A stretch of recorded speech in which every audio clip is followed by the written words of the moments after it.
Hey guys, I'm going to give a brief explanation here of gear effect. I know a lot of you are pretty familiar with it and you kind of get the idea, but some of you, maybe it's just not quite clear.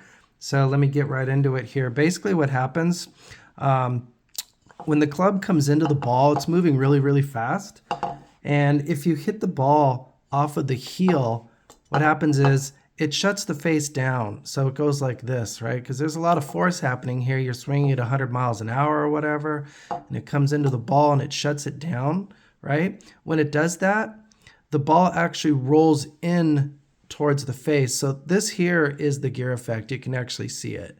So you have the club working as one gear and the ball working as another gear. So these heel strikes, it sends the ball rolling in towards the middle of the face, and that's how you get that clockwise spin on the ball like this that causes these fades and slices to go out to the right. And the opposite is true with your toe strike. So the club comes into the ball at 100 plus miles an hour, and you hit it off the toe, and it opens the face like this. And then the ball, as a result, it rolls in towards the middle. You see, you have gear effect this way, where it causes counterclockwise spin on the ball because it's rolling towards the middle of the face, and that will send it out towards the left, drawing and hooking.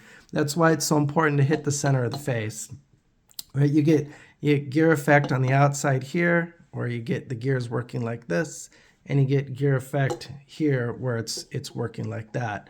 All right, so but just because you hit the center of the face doesn't mean the ball is going to fly dead straight every time, because the club can come from the outside and hit the center and swipe it across it this way. You can get it like that, and that'll put the clockwise spin on it. You can also come from the inside and hit it like this in the middle of the face, and that'll put the counterclockwise spin on it, right? So there's not a lot that club manufacturers can do about these hits that come from the outside and go across, and these ones that come from the inside and go across that way. But what they can do is create these faces that are designed to minimize the amount of gear effect on your miss hits. So when you buy these new drivers, that's really what you're paying for. You're paying for a face that just has a tremendous amount of technology in it that's designed to just minimize the amount of spin that you get from gear effect. As far as distance goes, most of these drivers, they're kind of maxed out these days in terms of distance. You pay all these money for these drivers thinking you're getting a lot more distance, and well, with your off-center hits, yeah, okay, you probably will get a little bit more distance because they've minimized the gear effect. But even an old driver like this old Fusion, like from 2017 or however old it is, if you compare the distance on a driver like this to, say, like a brand new Callaway AI Smoke, it's going to be very, very similar on good strikes in the center.